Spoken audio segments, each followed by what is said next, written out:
So let's break down these latest results or let's say trends from Israel's election. Our West Asia Bureau Chief Daniele Pagani joining us live from Jerusalem.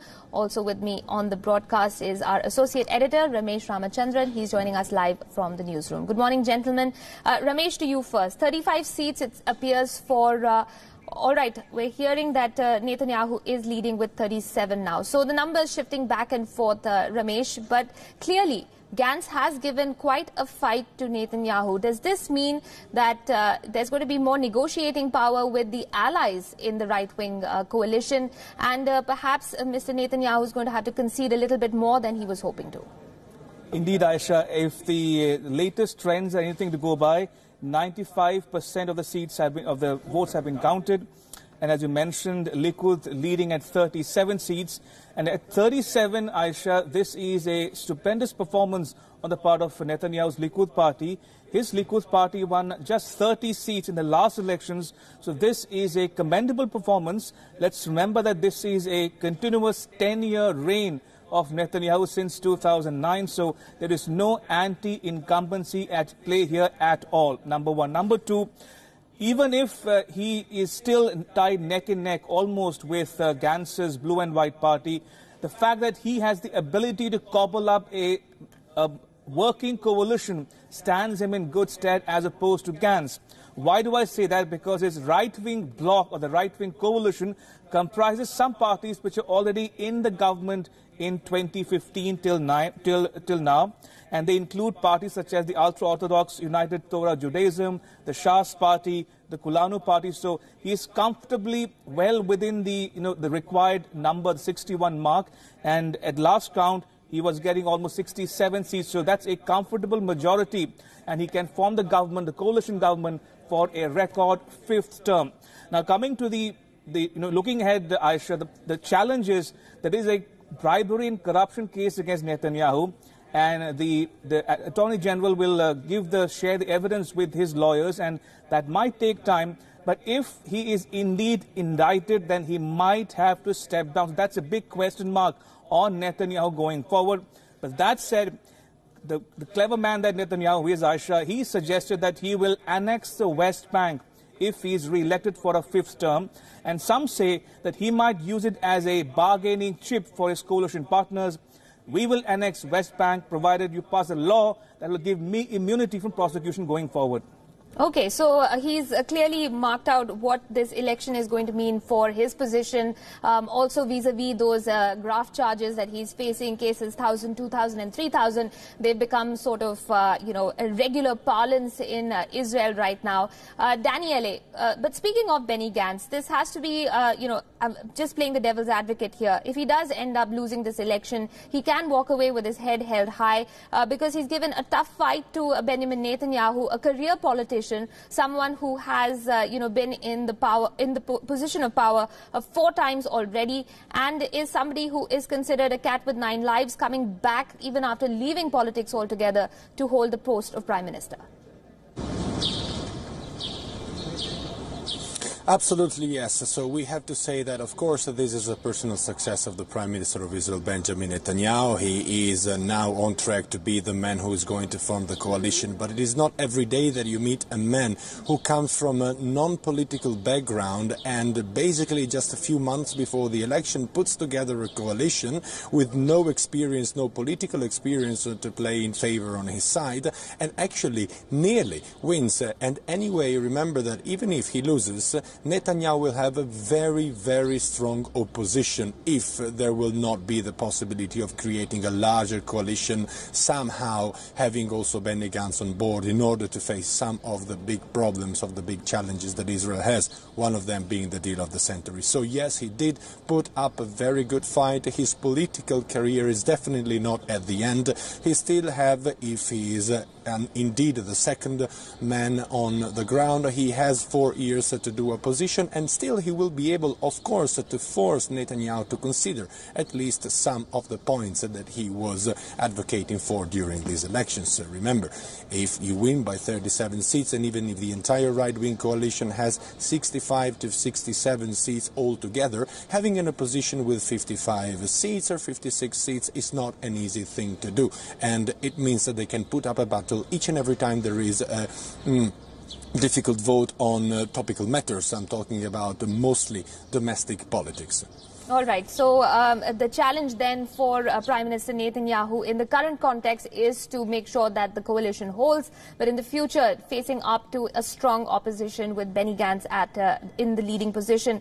Ramesh, to come back to you though, there is an elephant in the room in the form of President Donald Trump and the United States. There has been more than a subtle suggestion that the way the US has handled Israel since Mr. Trump has come to power has had a huge impact on the way the vote has gone. Mr. Netanyahu has claimed victory on things like, the shifting of the U.S. embassy to Jerusalem, the recognition of Israeli sovereignty over Golan Heights vis-a-vis the president's recent statement, and of course the latest being the decision on the Iran Revolutionary Guard. So clearly there has been a huge influence by America on this election, not so subtle, of course. You're spot on, Aisha. The irony here is that in 2016, the U.S. accused Russia of alleged meddling in the U.S. presidential election. But in 2019, the incumbent U.S. President Donald Trump himself has openly batted for Benjamin Netanyahu in Israel. And that's the irony here, Aisha. As you correctly mentioned, Trump in his presidency has gone out of his way to give Israel and Netanyahu satisfaction on a number of counts, starting with the May 2018 pullout from the Iran nuclear deal, 2 rounds of sanctions, first in August and the second in November, which was even harsher, targeting the Iranian oil industry, energy industry, and then the most recent case of proscribing the Iran IRGC as a foreign terrorist organization.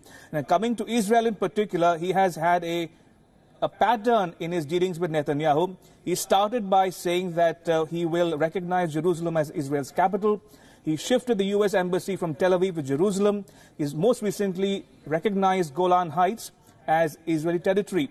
And Netanyahu in turn has gone a step further and said that he will try to annex West Bank into Israeli territory going forward if he gets a 5th term. So clearly Trump has had a hand to play in Netanyahu's re-election, no doubt. Okay, so the Trump factor very much alive and expected to stay alive in the months to come as well. Remember, President Trump is also going to announce his Middle East policy a short while from now, so that is also expected to have an impact on the way Israel conducts politics going ahead. Back to you, Daniele, though, on the note of what this means for Israel's identity as a state as well.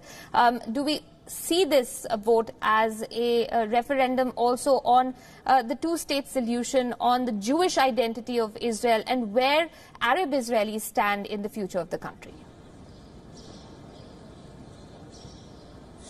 Let's start with the Arab Israeli. Where do they stand? So if we have to look at the votes, the 2 major Arab umbrella parties gathered as of now more or less 10 seats. This is not at all a bad result, is a relevant force, but there are a lot of differences within these 2 parties, so they are far from being a united bloc. The Arab general turnout, the Israeli Arab general turnout, which means all those Arabs who decided to live on an Israeli passport, living within Israeli territories, did not really turn out to vote. Half of them, particularly the younger generation, decided not to vote. Why so?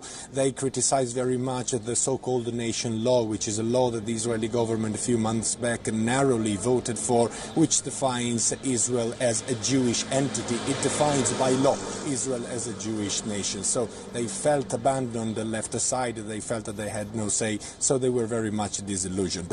When it comes to a referendum on the two-state solution, I would actually more say that this is a referendum on the persona of Prime Minister Benjamin Netanyahu. The two-state solution is not very much alive. As of now, talks and peace agreements are frozen. They have been frozen since 2014 between the Israeli government and the Palestinians. Nobody here in Israel sees a possible two-state solution actually coming into being in the near future. But, as you also mentioned, we have the United States-backed deal of the century. Nobody knows what that contains. It is due to come out in the public domain in perhaps a few weeks after the Israeli government is eventually settled. So we will see what kind of content, what kind of proposals and agreements this deal will carry, and then we will have a clearer idea. But to say that this was a referendum on the two-state solution, I would say no, it actually wasn't, because the two-state solution is not really very much alive, at least within the Israeli environment. All right. Speaking of the situation in Israel, I could tell from, the campaign promises of these two men, at least. Daniele, this question for you. It focused on pretty much what was expected lines: national security, Jewish identity, and, of course, Israel's place in the world. What about social inequality, though, Daniele? We have, noted reports of an expanding gap between rich and poor. Were these sort of promises, these sort of issues facing Israel sort of pushed to the back burner this time around? And what does that really say about the vote in favor of Benjamin Netanyahu? Are people really concerned more about national security than anything else? Or will social inequality perhaps come up as a talking point at some stage once the government is formed?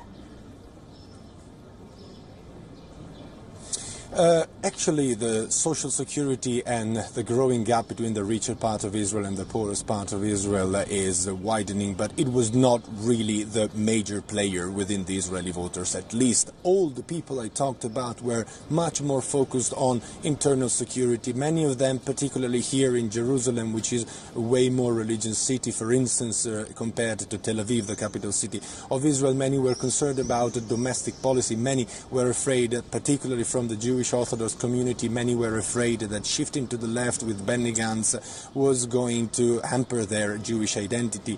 Benny Gantz was perceived as too leftist, too liberal, too, so to say, secular, so that played also a role. But the majority of people voted for stability and voted for the known devil, a person who is known to handle chaos.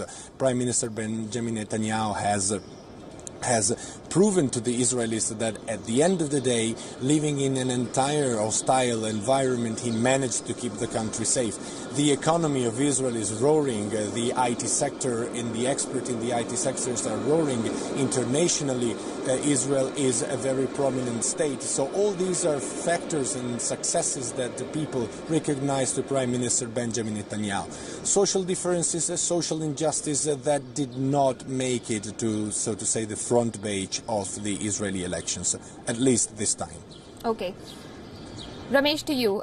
We're working, of course, on assumptions here that Benjamin Netanyahu is going to be back for a fifth term. If that happens, what sort of impact, if at all, will it have on the situation in Syria and the relationship with Iran, or I should say, relationship in quotes?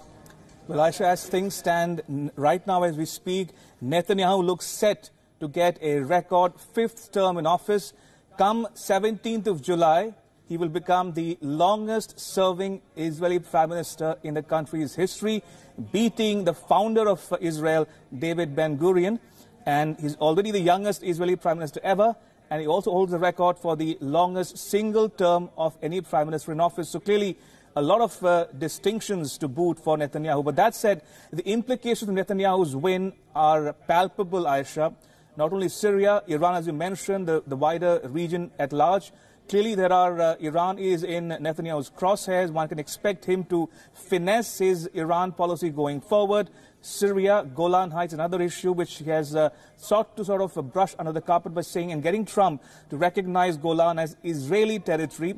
And that is another contentious issue going forward as well. So clearly, the implication of Netanyahu's victory will be felt in Israel, in the region, and the world at large.